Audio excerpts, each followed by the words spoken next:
Olá, meus irmãos, eu saúdo a todos com a santa e gloriosa paz do nosso Senhor e Salvador Jesus Cristo. Amém, amados? Eis-me aqui quem vos fala é a sua irmã Cristo, irmã Lia, para mais um momento da palavra de Deus. Amados, como eu falei semana passada, nós falávamos sobre o arrebatamento. O Espírito Santo me trouxe, tem me incomodado muito para pregar sobre a salvação. Eu não sei o que ele quer, mas eis-me aqui para obedecer. Todo domingo, no momento de oração, eu vou estar trazendo uma palavra sobre salvação para abençoar a vida daqueles que talvez ainda não se decidiram, porque é nessa vida, amados, que você decide para onde vai a tua alma. Então, hoje vamos estar falando um pouco mais sobre essa estrutura espiritual, né? Então, o que é a palavra de hoje? Que essa palavra de hoje ela venha de encontro a você que está precisando ouvir.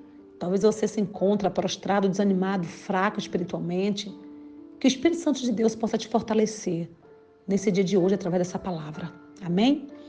Então, para iniciar essa palavra, eu quero dar alguns exemplos aqui a vocês do que nós vamos estar falando, para que você possa ter maior entendimento, né? Então, o cedro é uma árvore muito forte. Quem conhece aqui? Creio que a maioria de vocês conhece essa árvore, o cedro, porque o cedro é uma árvore muito, mas muito forte. Ele foi escolhido como um símbolo do Líbano e aparece até na bandeira libanesa, justamente porque representa o quê? Força e imortalidade. Então, sua madeira, suavemente perfumada, foi utilizada pelo rei Salomão na construção do templo e também por seu pai Davi na construção da sua própria casa. O cedro pode chegar a impressionantes 40 metros de altura e 14 metros de circunferência. Então, muito mais do que as árvores que costumamos ver por aí. Porém, essa é uma árvore que cresce muito devagar, muito devagar. Amados, nos 3 primeiros anos de vida, ela mal aparece para fora da terra. Mas suas raízes crescem até 1,5 metro de profundidade. E é por ter as raízes fortes e firmes que a árvore consegue ficar tão grande e tão forte em sua vida adulta. Então, em seu 4º ano de vida, o cedro começa a crescer 20 centímetros por ano e apenas aos 40 anos começa a produzir sementes. Interessante, amados. Oi, irmã Lia, estou entendendo porque a irmã começou a palavra dando o exemplo do cedro. Você vai entender agora. O cristão, ele é como cedro. Começa a crescer 20 centímetros por ano. Desculpe, o cristão é como cedro.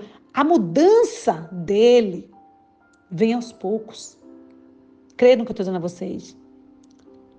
É um crescimento, amados, estruturado. Não queira você, cristão, crescimento rápido. Não queira.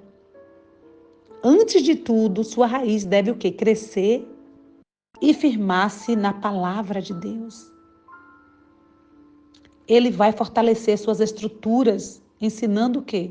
Os fundamentos da fé. Busque o Espírito Santo e coloque seu foco em desenvolver essa estrutura espiritual. Criar raízes no reino de Deus. Assim como o cedro jamais será, amados, derrubado por uma ventania ou alguma tempestade, você também nunca mais vai cair. Não importa o que acontece ao seu redor. Frequentemente, amados irmãos, o que é que acontece? São muitos cristãos que nós podemos perceber que na primeira tempestade ele desaba. Ele desaba. Você tem que procurar ser esse cedro. Então, geralmente são pessoas que não quiseram crescer como cedro, essas pessoas que se entregam aos problemas, que desaba na primeira tempestade que vem. São pessoas que não quiseram crescer como cedro, com a alma, na fé, no espírito, entendendo que as coisas acontecem ao seu tempo. Se a pessoa deixa a ansiedade dominar, começa a fazer uma escolha errada atrás da outra, colocando o carro na frente dos bois, como diz o ditado, prejudicando o quê? O seu futuro. Amados, cuide das suas raízes. Cuide das suas raízes. Me fez lembrar agora de uma conhecido, uma conhecida que ela queria casar a todo custo. Vou dar esse exemplo aqui a vocês, dessa pessoa. Uma conhecida que ela queria casar a todo custo. Irmã Lia, o que é que eu faço? Eu quero casar, não... Sabe? Ela nunca havia estado com homem algum. O tempo estava passando e não enxergava nenhum candidato, nem da igreja dela que ela fazia parte. Ansiosa com aquela situação, ela devolveu. Ela era uma pessoa na sua igreja, ou seja, ela era uma obreira da casa de Deus. Então, ansiosa com a situação, porque não casava, não achava um candidato para casar, olha como o diabo trabalha. Ela devolveu o uniforme dela no altar e disse para Deus algo como: já que o Senhor não resolve o meu problema sentimental, eu mesma vou resolver. Em outras palavras dizendo. E foi o que tentou fazer. Passou algum tempo, ela pulava de galho em galho e sendo usada pelos homens que encontrava até voltar e colocar sua vida novamente nas mãos de Deus, agora cansada de dar murro em ponta de faca. Então o que acontece? Muitas são as pessoas que arriscam a salvação na ansiedade de resolver um problema e depois arranjam um problema maior ainda. Não queira, meu irmão, minha irmã, não queira as coisas de qualquer maneira. Deus está reservando a você o melhor, a seu tempo. Mate, em outras palavras dizendo, sua carne com jejum. Enfraqueça a sua carne negando a ela aquilo que ela quer.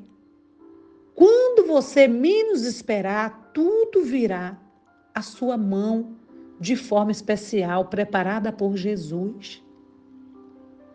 Por enquanto cresça as suas raízes, construa o alicerce que irá sustentar a sua vida e a sua salvação. Então, olha que a palavra de Deus diz, nos aconselha diante dessa palavra de hoje: não andeis, pois, inquietos, dizendo que comeremos ou que beberemos ou com que nos vestiremos, porque todas estas coisas os gentios procuram. Decreto vosso Pai Celestial, bem sabe que necessitais de todas estas coisas, mas buscai primeiro o quê? O reino de Deus e a sua justiça, e todas essas coisas vos serão acrescentadas. Não vos inquieteis, pois pelo dia de amanhã, porque o dia de amanhã cuidará de si mesmo. Basta a cada dia o seu mal. Mateus 6, versos 31 e 34, ou seja, coloque toda a sua força em obedecer essa palavra, buscando em primeiro lugar o reino de Deus e a sua justiça. Por quê? Porque ele promete acrescentar, como diz a palavra aqui, à sua vida tudo aquilo de que você precisa. Enquanto você estiver ocupando seus pensamentos com os pensamentos dele, ou seja, de Deus, você certamente irá desenvolver raízes fortes e profundas de fé que o sustentarão até o fim. Então, amados, muitas são as pessoas que têm deixado se levar pelas facilidades, pelo brilho que o mundo oferece. Por quê? Tem muitas pessoas que muitas das vezes Deus tarda. Não é que Deus tarda porque Deus nunca tarda. A realidade é essa. Deus sempre faz no tempo dele, e o tempo dele é o tempo certo. Não é o nosso tempo. Muitas são as pessoas que estão brincando com a salvação. Muitas são as pessoas que não têm buscado a salvação. Muitas são os cristãos que estão vivendo ao Deus dará, em outras palavras dizendo. Por quê? Porque eles não estão temendo. Eles não temem mais a Deus como no início. Sem falar no cristão ansioso, como a gente deu exemplo aqui dessa obreira aqui da casa do Senhor, que por ela achar que Deus estava tardando em abençoar ela, ela falou, pronto, em outras palavras dizendo, se Deus não vai fazer, eu mesmo faço. Aí começou a se prostituir. Andar com um e outro. O inimigo tem trabalhado de uma forma que as pessoas perderam a visão. Elas não conseguem enxergar o quanto o diabo tem sapateado em nosso meio cristão. Então as pessoas elas não têm mais temor e tremor às coisas de Deus. Ela não busca mais pela salvação dela. Ela não consegue manter, preservar a salvação. Tem brincado.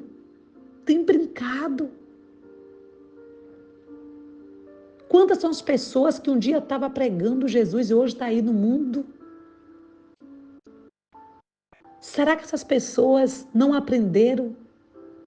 Não conheceram a verdade? Deixou Satanás cegar? Quantas são as pessoas que estavam no altar pregando, hoje está na prostituição? Eu não vou muito adiante. Pessoas que foram tremendamente usadas pelo Espírito Santo e hoje está no mundo servindo a Satanás na prostituição, nos vícios da pornografia, do álcool, da cocaína, servindo ao diabo. Tem pessoas que ela não para pensar se Jesus voltar agora. O diabo cegou de uma forma que para ela já é tudo natural. Esse é o pior pecado, quando ela peca e acha que é tudo normal. E o pior de tudo, ela conhece a palavra. Esse é o pior de tudo. Então busque enquanto se pode achar. Se arrependa dos seus pecados e volte para Jesus. Cuide da sua salvação. Você, ouvinte dessa palavra, olhe para dentro de você agora. Eu sei que o Espírito Santo vai te incomodar, você. E olhe para dentro de você e veja o que você tem feito, que está te afastando da presença do Senhor, que está te tirando a tua comunhão com Deus, que está fazendo você perder a tua salvação sem você nem mesmo perceber. Porque hoje virou moda as pessoas pregar e achar que pode estar no pecado pregando. Virou moda isso aí. As pessoas estão falando a verdade no altar, mas a vida dela não está no altar. Vivendo o quê? Na hipocrisia, o que Jesus mais abominava. Pessoas que estão louvando ao Senhor e estão no pecado. Pessoas que estão pregando Jesus e estão no pecado. E esse estado do pecado, como nós falamos no devocional do Rei Davi, é o estado pior que o ser humano pode chegar. Por quê? Porque ele peca, ele tem consciência do pecado, ele acha normal. E vamos pecar. Em outras palavras, vamos pecar. Vamos pecar porque está liberado. Ele está pregando a verdade, mas não está vivendo a verdade. Que o Espírito Santo de Deus tenha misericórdia da alma desses. Olhe para dentro de você agora. Veja você. Eu sei que você sabe o que você tem feito não tem agradado a Deus. Você tem consciência disso. Você é ouvinte dessa palavra. Olhe para dentro de você agora e reconheça que você precisa dizer não ao pecado e buscar a face de Deus e buscar pela tua salvação enquanto há tempo. Amém, meus irmãos? Eu te abençoo, Jesus te abençoe. Vamos buscar agora nos lavar, nos colocar no altar do Senhor em oração. Amém? Deus te abençoe. Tenham todos um dia, uma tarde, uma noite de paz.